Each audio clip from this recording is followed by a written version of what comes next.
I could always tell when someone was lying. It's a strange gift, knowing the truth no one wants to admit. But with her, the lies were different. They weren't meant to protect her or even hide her. They were meant to keep me under her spell, and God help me, I let her. She had this way of looking at me, eyes shimmering with some secret only she knew, just before brushing past, close enough that her perfume would cling to me for hours.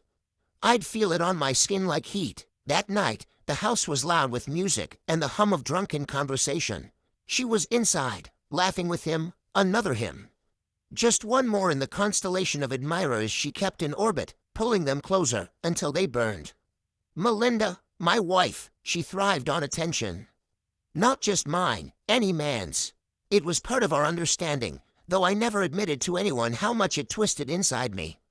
I told people I was fine with it, that it was an arrangement.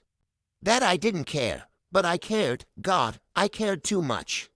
That night, the party was in full swing. Laughter, clinking glasses, the music humming in the background.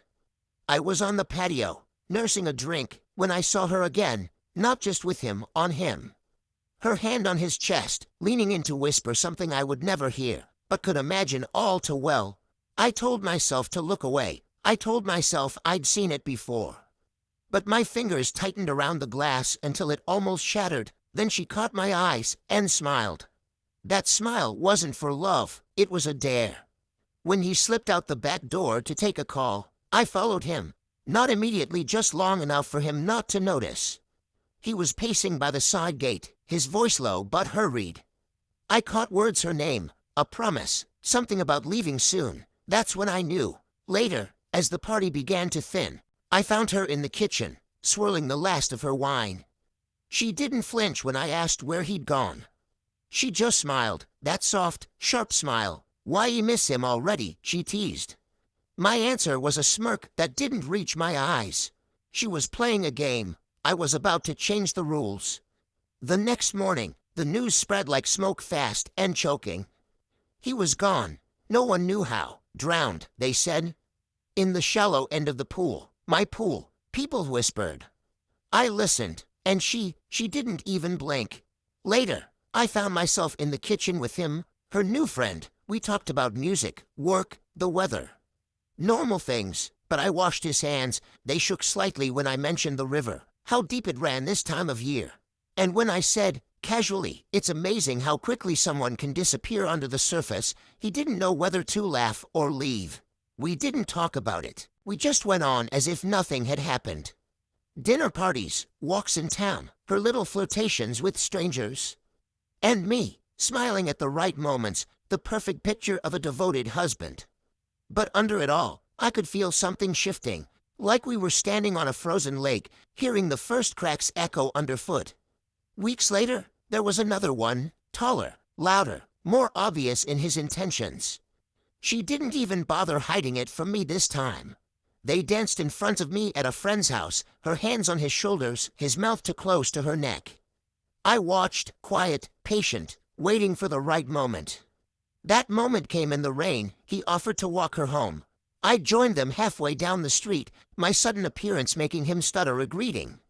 We walked together, the air thick with tension.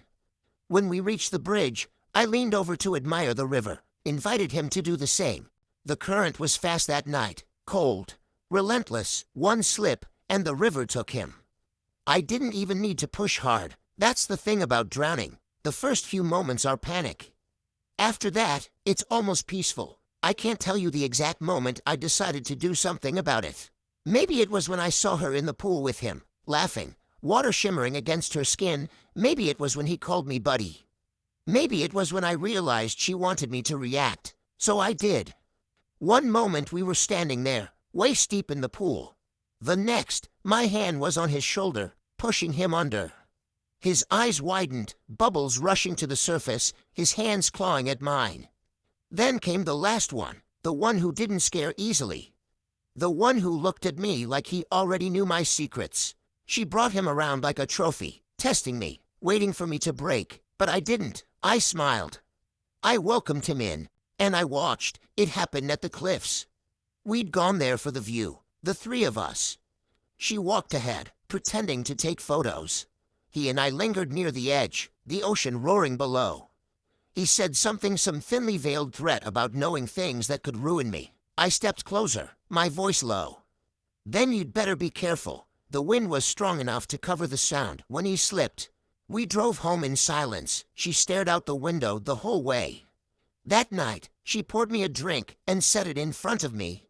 Our eyes met. No words, no accusations, just understanding. People think love is about trust. They're wrong. Love is about who you're willing to destroy for it. And in that moment, looking at her across the table, I knew we were going to destroy a lot more than just each other. Ciao.